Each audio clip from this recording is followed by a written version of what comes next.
Ladies and gentlemen, remember how President Trump just shut down immigration from 19 individual third world countries? Well, guess what? Now he's just bumped that number all the way up to at least 30 individual third world countries. Take a look.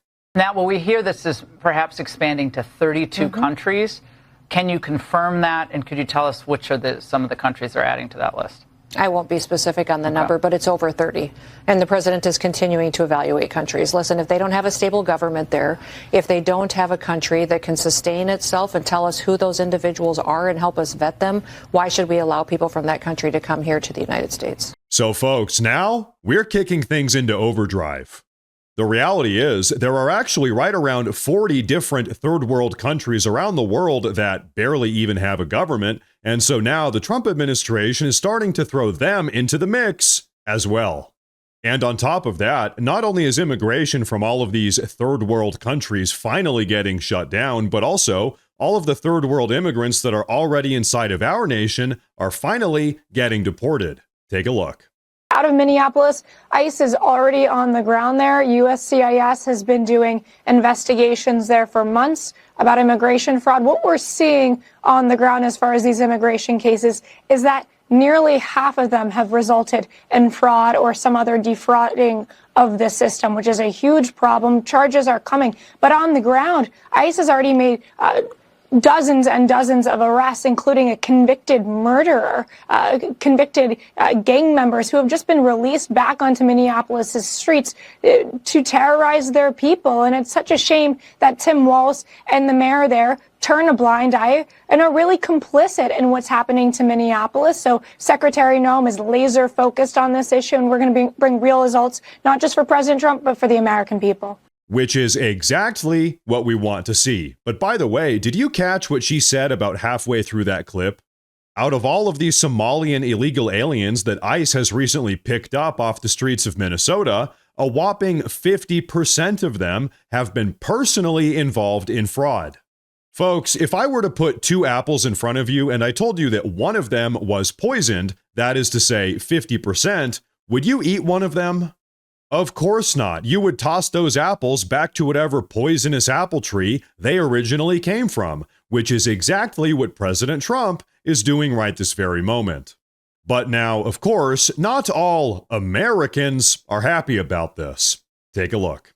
The majority of Americans across the country, regardless of political party, know that immigrants from all over the world, Somalia, India, wherever they're from, Latin America, Africa, that immigrants have built this country and make this country what it is today. So, folks, when they say that immigrants built this country, we always need to ask the follow-up question, immigrants from where exactly? Did immigrants from Somalia or India or Pakistan build this country, or was it pretty much exclusively immigrants from Europe? Well, luckily, we actually know the answer to that question, but before we take a look at that, I do want to say real fast that if you folks enjoy the daily news updates, please consider subscribing to the channel because it really does help a ton. But okay, let's answer that question. You see, this is a chart tracking immigration into the USA between 1820 and 2020, 200 years worth of immigration into the United States. And what you can't help but notice is that immigration into this country pretty much always exclusively came from one place, Europe. That's the blue color on the chart, right up until the 1950s or 1960s. In fact, this wasn't even by accident. You see, up until 1965, we actually had federal immigration legislation, which effectively mandated that all immigration into the United States had to come from Europe. Literally, third world immigrants were not even permanently allowed into the country, and once again, this lasted all the way up until 1965. And you know what? Let me tell you why this was our country's immigration policy for so long. Actually, just take a listen to this clip. How can you help us, be a better country and build back what we used to have back in long time ago? So hopefully we will be able to help our country, our former country, Somalia. We will be able to help our country, our former country, Somalia. Folks, very clearly, the extent to which she, as well as people just like her, care about the United States of America is really the extent to which the United States of America can be used to benefit their country of origin. That is to say, she has not assimilated, she most certainly has not melted into the pot, so to speak, but most importantly, she doesn't even want to. So let the record show their true primary objective is to take advantage of this country, ultimately trying to take advantage of hardworking Americans just like you and me. Now, luckily, President Trump, as well as his entire administration, know exactly what's going on here. In fact, take a look at this. As DHS Secretary Kristi Noem just posted, "I just met with the president. I am recommending a full travel ban on every damn country that's been flooding our nation with killers, leeches, and entitlement junkies. Our forefathers built this nation on blood, sweat, and undying love of freedom, not for foreign invaders to slaughter our heroes, suck dry our hard-earned tax dollars, or snatch the benefits owed to Americans. We do not want them, not one." And so, folks, I don't know about you, but as far as I'm concerned, that is a message that I can get behind.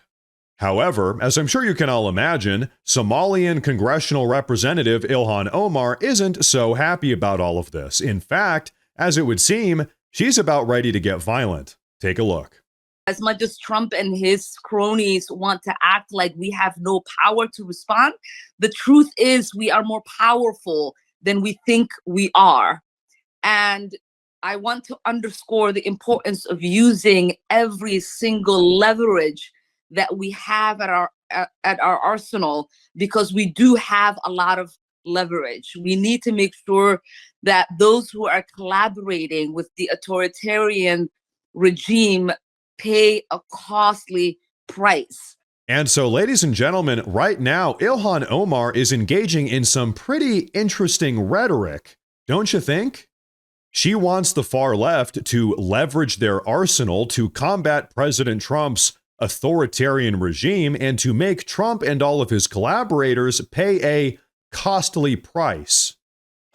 If I didn't know better, I'd say it almost sounds like she is trying to incite violence. But of course, that's just impossible because far-left, radically progressive third worlders like Ilhan Omar would never do that. But you know what? Check this out. As of earlier today, we actually have yet another far-left, radically progressive congressional representative trying to combat the evil President Trump. Just earlier this morning, Indian-born Democrat Representative Pramila Jayapal has just introduced a bill aimed at stripping the DHS of their ability to detain illegal aliens and that would force taxpayers to pay for their immigration lawyers. Folks, it's all starting to get just a little bit ridiculous, isn't it? Have you had enough? I've had enough. And by the way, I don't know about you, but as far as I'm personally concerned, if you weren't a natural-born U.S. citizen, meaning you weren't born an American on day one right out of the womb, you really just have no business sitting in Congress. But now, folks, as it relates to all of this, just earlier this morning, President Trump himself pretty much just exposed the Democrats' entire plan moving forward. Take a look at this. As President Trump just posted, the Democrats' #1 policy push is the complete and total obliteration of our great United States Supreme Court. They will do this on their very first day in office through the simple termination of the filibuster, should they win the upcoming elections.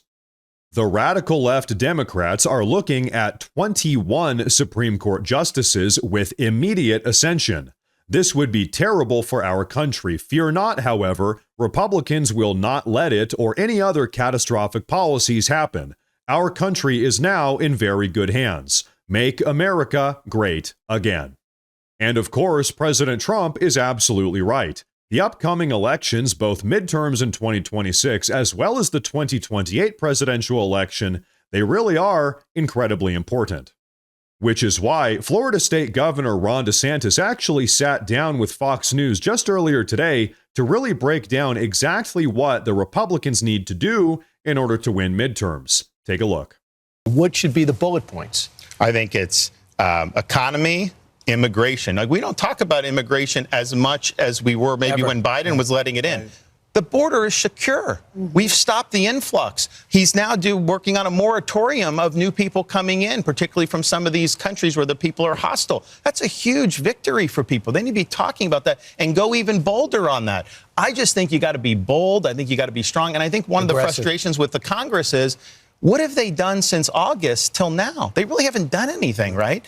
And it's like, if I were, I'd be like every day coming out with something new and make the Democrats go on the record, show the contrast. Think about why we've been able to win big in Florida is because there's a very sharp contrast to what we're doing and what what the liberal Democrats stand for. Parents' rights, illegal immigration, tax cut, anything you can think of. Most voters knew we were on their side, and I think you got to really make that sharp. But I would tell you, the Democrats, they caused a lot of this with the inflation, and now they're acting like it was like they had nothing to do with it. And as I'm sure you all know, that is pretty much what the Democrats do best. They create all of the problems, they accept absolutely zero responsibility, then, even worse, they try to gaslight the nation and blame the Republicans. But luckily, now we actually have a presidential administration that is focused on fixing the country as opposed to destroying the country. As we say, America first.